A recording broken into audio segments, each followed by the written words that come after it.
couples typically look forward to and enjoy date nights. But occasionally, they become a total mess. Even though these situations are obviously frustrating, they can also teach us something. Story 1. One youngster has been using the app called Hinge, where he matched this girl, Kate. She was around 7 years older than him, so there was a noticeable age difference. She's 30 on 23. He thought it would be a good idea to meet her at a nearby restaurant. He waited for her to arrive in the parking lot while driving his car. She asked him to start sharing his location with her because she was having problems finding the location for some reason. After that, she quickly arrived in an old beat-up Honda. He walked over to her and gave her a welcome hug. Oh, he shamefully dropped his arms back down after she declared she wasn't a hugger. He noticed that she didn't appear like in the photos as we sat down at a table inside. Worse, she appeared to be older than 30. It appeared that her photos were modified to make her look better. Even though he was already uncomfortable, he was unable to end the date at this time. Kate was very awkward when the waitress came to get us some drinks. When, as she spoke to the waitress, her voice suddenly grew louder and more aggressive. She kind of rudely says she just wants water. She declined the boy's offer of wine too. As a result, throughout our entire dinner together, all he could think about was how to escape. The bill arrived, and because he had no real intention of seeing her again, he waited to see if she would offer to help pay for it. But she did not, so he paid the check. And he informed her that he was having a great time, although it seems like she didn't really want to go home. He had to force himself to stop because all he wanted to do was go home. He sat by and got in his car. She simply walked to her car without saying goodbye. He drove his car to his apartment, which is located on the lower floor. His coat even hadn't been hung when the doorbell rang. He looked through the window, and there was Kate. He hadn't stopped sharing his location with her. What possibly could she want? She could have texted him if she had forgotten something at the restaurant, but she hadn't. He suddenly understood that this woman might possibly be in trouble at that point. He turned away from the door and crept into the darkened kitchen. Kate texted him to let him know that she knew that he was at home. "What do you want?" he replied. "Why are you here?" This time she texted him, "I see you at the table. Let me in now." She knew he was sitting there. She could see me. In a panic, he looked at all the windows till he saw the one. And he could see her eyes peeping in through that tiny gap at the bottom. When he started to fear, he ran to his room and hid there with the lights out, while he made a trespassing report to 911. To read the unusual text Kate was sending him, he put the call on speakerphone. She said in one of her texts, "Nobody wants me.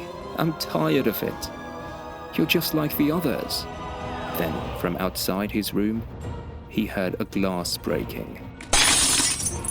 He alerted the operator that she was breaking into his house, and he ran to lock the door of his bedroom. The woman in line instructed that the police would arrive soon. Kate tried the doorknob of his room, and when it wouldn't open, it started pounding angrily, yelling for him to open up. He heard the police urging her to calm down throughout their conversation. He entered the door at that point to find 4 police officers surrounding her. She was arrested and charged with breaking and entering as well as additional crimes. But he did obtain a restraining order against Kate, and later found out that her real name was Pamela Castello. Story 2. It was his first time going out with someone he met online. He had recently broken up with his girlfriend at the time, so he had been absent from the dating scene for a while. She was 26 years old, and her name was Amelia. At the time, he was 32. He didn't really think having her over for dinner before meeting her was weird. Around 6:30, Amelia arrived. He welcomed her in and asked her to take a seat at one end of the kitchen table. She then asked an odd question. She wanted him to go get a candle so that they could have a proper cheer. He stepped out of the kitchen to retrieve a lighter and one of the candles from the pantry cupboard in the hallway. Amelia was sitting back down quickly and appeared a little sketchy when he returned to the kitchen. "Everything fine?" he asked. She replied that all she needed to do was wash her hands. As he prepared to sip his wine, he spotted something floating in the glass that hadn't been there before. It appeared like something powdery was being dissolved into the wine. He observed her looking at him instead of sipping her wine. He was assuming the worst, that she tried to drug him, but he couldn't just accuse her of that. After they finished their meal, he cleared the table. He sent her to the bathroom when she excused herself. After some time away, she returned and claimed she had to leave immediately because her dog was sick. He didn't mind that she was going. He gave her a farewell hug and he led her outside. He returned to the glass of wine and sniffed it, but it only smelled like wine. He dumped it and checked the kitchen, hallway and bathroom to make sure nothing was taken. After that, he fell asleep. He has acute insomnia, which comes on and off, and this was one night he just couldn't get shut-eye. He spent hours rolling from one side of the bed to the other, and it was probably around 2:30 a.m. or so when he heard a cup fall from his kitchen. He was frightened since cups are relatively stationary things. He was unable to determine how or why one cup would have fallen from the counter. His door suddenly opened and someone entered. He remained still.